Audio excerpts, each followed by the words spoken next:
1986 Fleer, baseball's best, Wally Joyner fed the rookie card bulls. Heading into 1986, there were two things that baseball card collectors knew for sure. Rookie cards would set us free, and Jose Canseco was going to be the greatest rookie, and maybe the greatest player ever.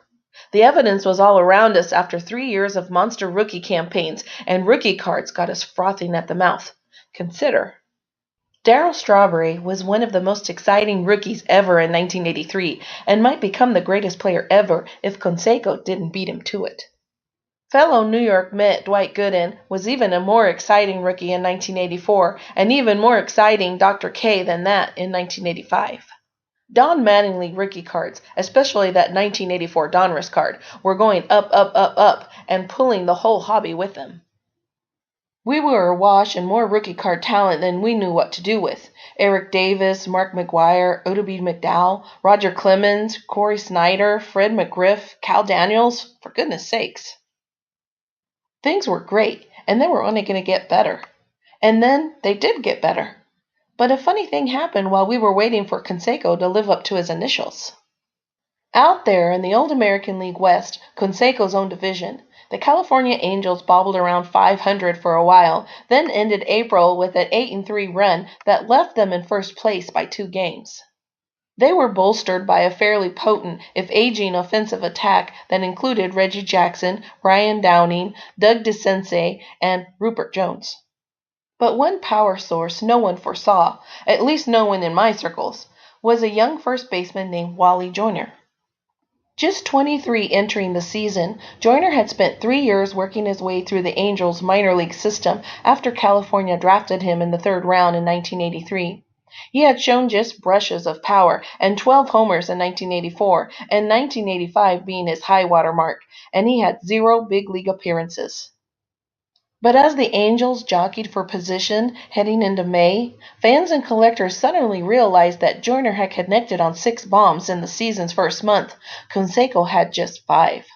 With May came warmer temperatures and unbelievably even more heat from Joyner, who joined Canseco in clubbing 10 more home runs.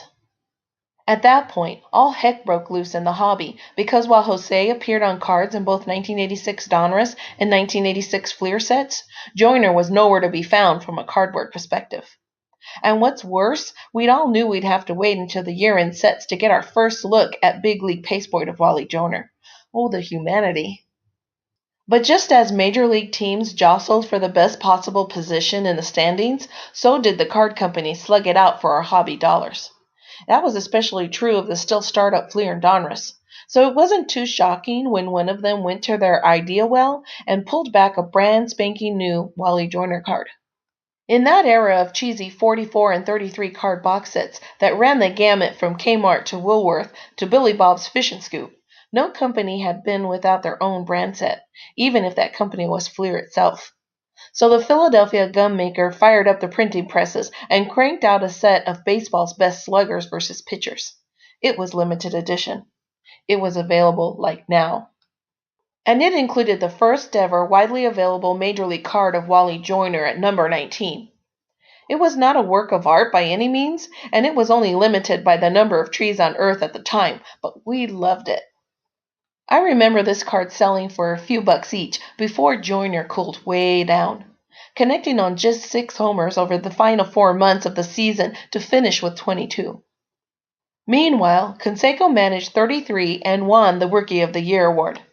And of course, we got Joyner and Jose and Kurt Stillwell and plenty of other rookies in our Tops Traded, Donruss rookies, and Fleer update sets that fall. But for a while there, at the beginning of the summer of 1986, no one meant more to the hobby than Wally Joyner. And if you wanted his baseball cards, Fleer, and only Fleer, had you covered.